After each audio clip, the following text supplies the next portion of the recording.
நல்லா இருப்பீங்க. மீண்டும் இந்த நான் இலங்கையிலிருந்து நான் சின்ன ஒரு நடந்து முடிந்தது அந்த ஒரு வார்த்தையை சொல்லி நான் உங்களுக்கு எப்படி இருக்க வேண்டும் என்பது குறித்து பேச இருக்கிறேன். ஒரு ஊரில் ஒரு பெரிய மன்னர் இருந்தார்.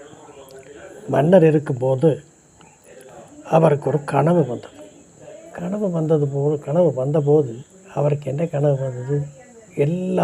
எல்லா முடியும் அவருக்கு கொட்டிவிட்டது. வழுக்கை தலையோடு இருந்தார். உடனே அவர் என்ன செய்தார்? ஒரு ஜோதிடரை கூப்பிட்டார்.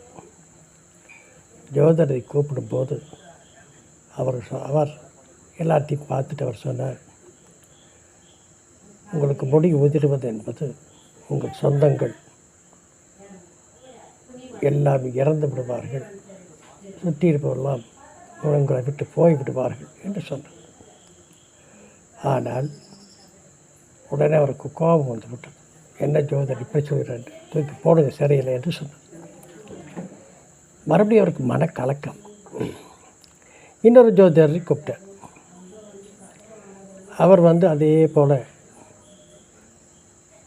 பார்த்தார், ஜோசியங்களை பார்த்தார். அவர் சொன்னார், நீங்கள் நீண்ட நாட்களுக்கு முடி இல்லாவிட்டாலும் ராஜாங்க முடியோடு இருப்பீர்கள்.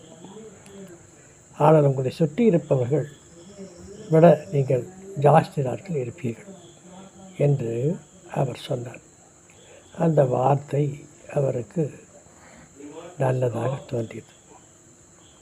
ஒரே வார்த்தை முதலில் பேசியவருக்கும் ரெண்டாவது பேசியவருக்கும் அந்த வார்த்தை எப்படி கையாளுவது என்று தெரியாமல்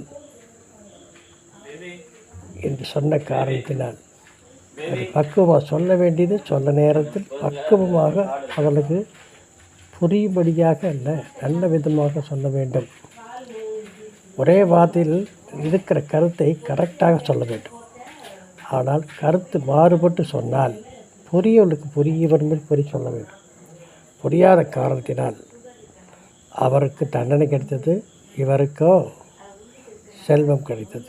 அதுபோலத்தான் இஸ்ரேல் ராஜ்யம் யாக்கோபுடைய மகனுக்கு யோசேப்புக்கு கடமை கொடுத்தார். அவன் எல்லா சூரியனும் சந்திரனும் என்னை வணங்கும் எல்லாம் என்று சொன்ன காரணத்தினால் அவருடைய தம்பி எல்லாம் அவர் மேல் கோபப்பட்டார்கள். அவர் அப்பா அம்மா கூட நானும் கூட உன்னை வணங்க வேண்டுமா என்று கேட்டார்கள். கடைசியில் என்ன ஆனது?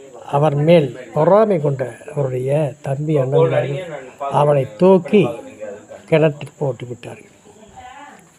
அதை அவர் நாசுக்காக சொல்லியிருந்தால் அவன் தப்பித்திருக்கலாம். அவன் கடவுளை திட்டம் வேறு, அதை செய்தே முடித்தார்.